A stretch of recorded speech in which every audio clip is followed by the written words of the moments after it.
Under your scenario, only 1% of the world's oil supply is taken off the market. It leads to $160 a barrel oil. It leads to a collapse of the economy.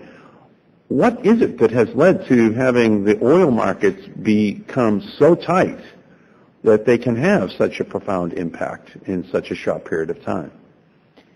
Well, I think in the scenario it's a combination of factors, but certainly the failure of efficiency, the failure to drive down the amount of oil we use on a daily basis becomes pretty important, because while it's the actual number is, it ends up at about 1 billion barrels a day.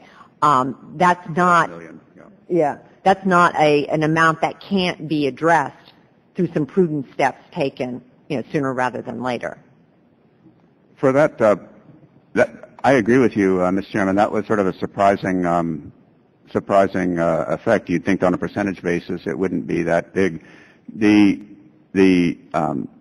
game play for that result was done by a highly respected Canadian energy consulting company that we fed the information to, and then asked them, okay, what did that do to price of barrels? And they ran their quantitative models and their judgment. And what I think was at play there was that with the oil market so tight in the future, primarily because of the increases in non-U.S. production, India and China are leading it. You find that non-U.S. oil demand goes up 38% over maybe the next 5 years, whereas U.S. demand goes up about 24%.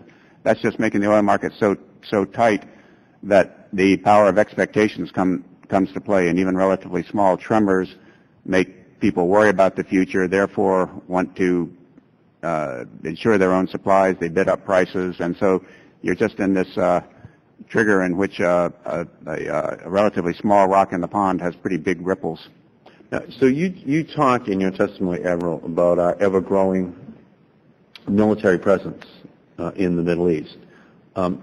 Could you give us some sense of how you feel, for example, that this growing dependence upon oil affects our relationship with Saudi Arabia? I think it gives Saudi Arabia much greater leverage in its dealings with us, and it's no secret that there are a lot of aspects of Saudi Arabia in the future that we have real concerns about. And when you are that much, when a country with that sort of challenges has that much of a thumb on you,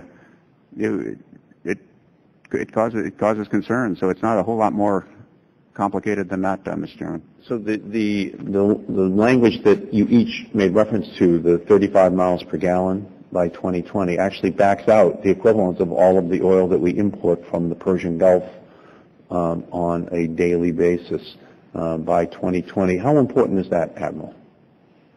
I think that would just put us in a lot better position to be able to deal in a more balanced manner with Saudi Arabia. I think it would have made the position of those people in the Shockwave much easier. Ms. Browner, can you talk to this issue of the 35 mile per gallon standard by 2020 and how important you think it is for the Congress to pass that this year? It's absolutely essential. We have got to get on with doing this. And as I said in my opening statement, this is the second time I've participated in one of these. The last was several years ago. The message from both of them was identical, that taking steps sooner rather than later is key to these problems. In the case of CAFE and the proposal that the Senate has passed, it would have solved the problem that we were confronting. And it wasn't as if this scenario was designed to then conclude with you should have passed CAFE. It is just the fact that when you go back and look at how it unfolded, that's one of the easiest ways actually to have solved the problem. And Admiral, are you convinced that we can improve the efficiency without compromising the safety of American people in terms of the vehicles which they drive?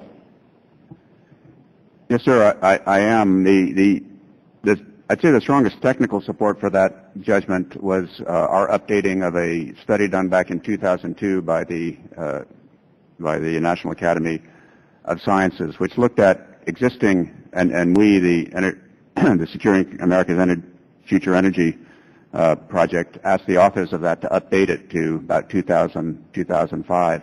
Are there available technologies which can improve efficiency without sacrificing safety? And the answer from these technical experts was unambiguously yes.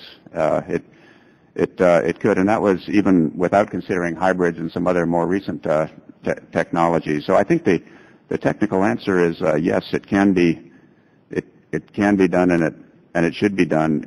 Another part of our proposal was that, what if we're wrong? What if this is resulting in unsafe vehicles? And we provided in our recommendations that the National Highway Traffic and Safety Administration have the authority to be able to waive standards based on sound technical arguments having to do with safety and with economy. But we think the burden of proof ought to be put on people saying why they can't do it rather than why they can, which is sort of where it is now. What you hear from the auto companies, American consumers don't want it, blah, blah, blah. So we think we ought to shift the burden the other direction. Ms. Brown? Well, at EPA, I obviously got the chance to regulate the automotive industry, and they always said no, and then they always turned around and did it. And I think, Mr. Chairman, your leadership on CAFE and your proposal on CAFE, the Senate proposal, there is no doubt in my mind that they can do it. They will complain loudly, but they will end up being able to do it.